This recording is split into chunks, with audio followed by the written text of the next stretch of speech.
Hello YouTube, Louie here, and today I have some advanced copies, pre-releases of two exciting Germania products.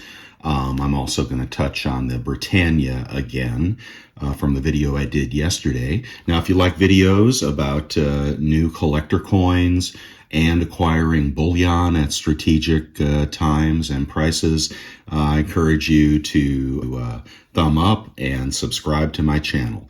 Let's get going. My friends at Germania Mint provided me two new coins to show to you today. I'm going to start with Mythical Forest. All right, this is the third release in the Mythical Forest series. This is the linden leaf.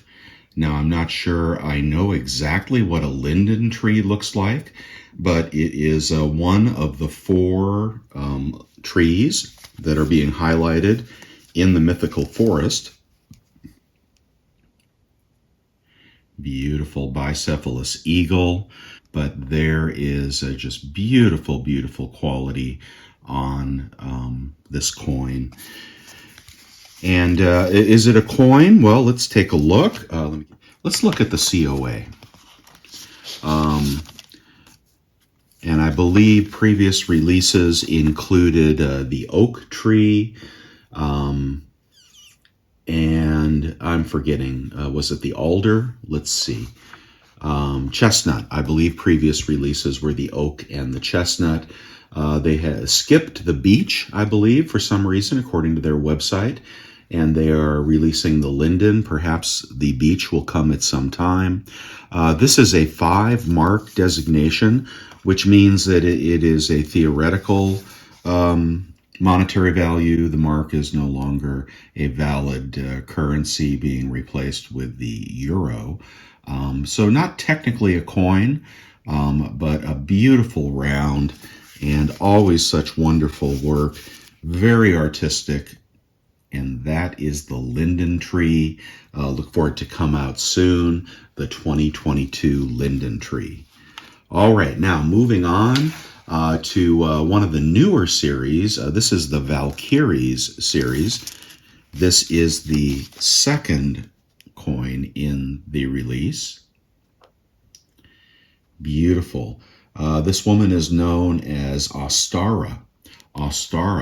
And while she might look beautiful, she is among the goddess spirits that will come and harvest you back to Odin, I think it is, when you fall in battle. Valkyries. There are several beautiful versions of the Valkyries.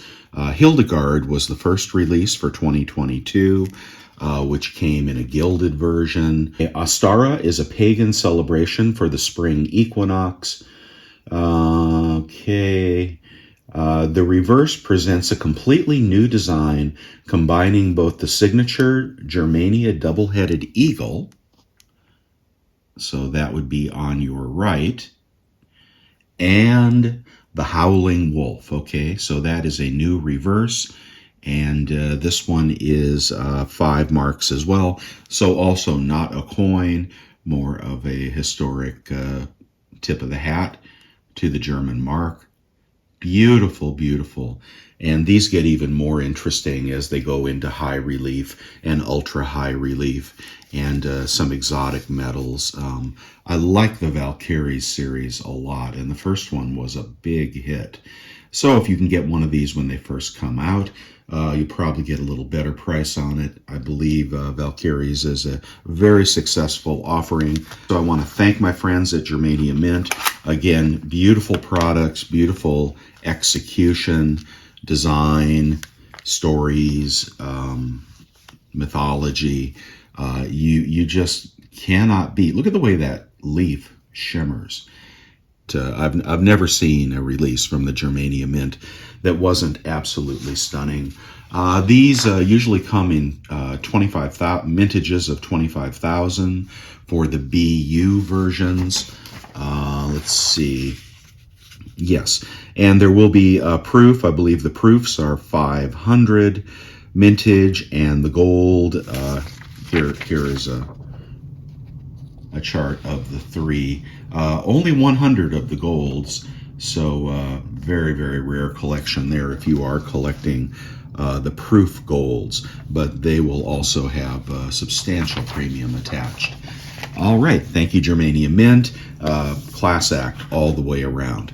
Now, I want to follow up on the video I did yesterday. This is regarding the Kilo Britannia, which I have in my hands here.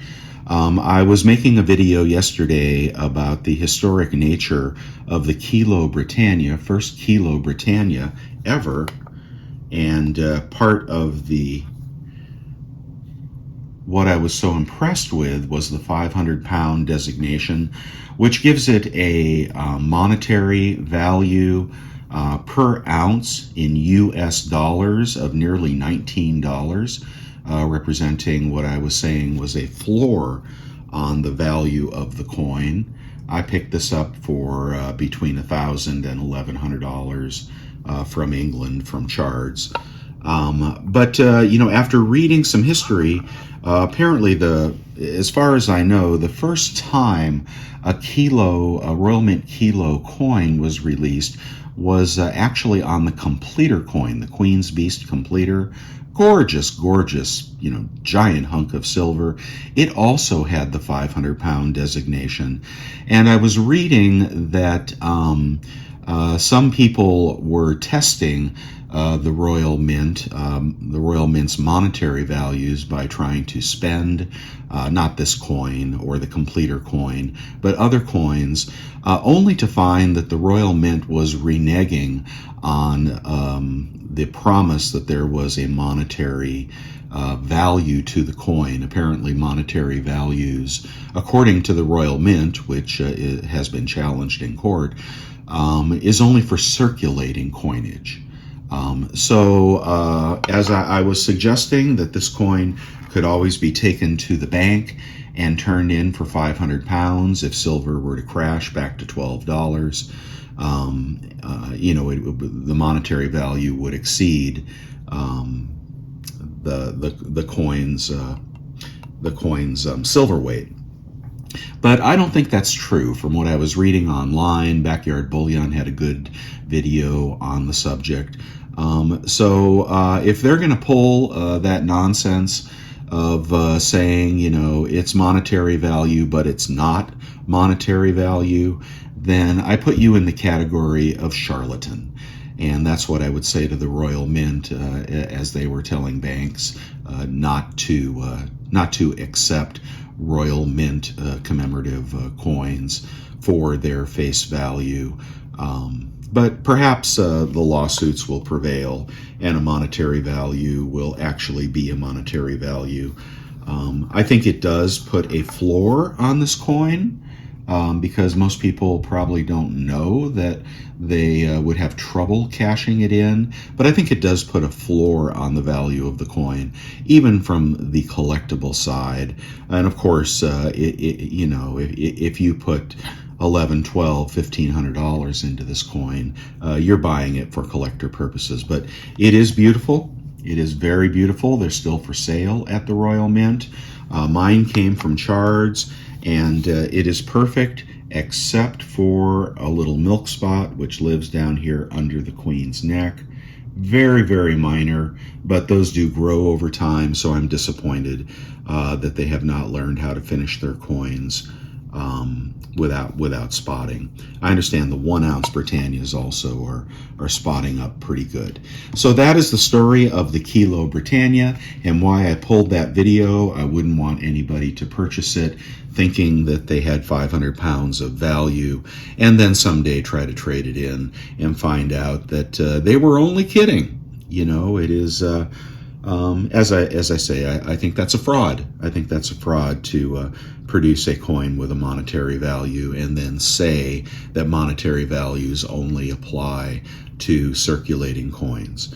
So that is the Britannia. I'm going to leave it there, and hope you guys have a wonderful weekend. Thank you again to my friends at the Germania Mint. They've been very kind to provide me advanced copies of those rounds, and I hope you will put some Germania Mint products in your collection. Okay, guys, look forward to seeing you next week. Louis out.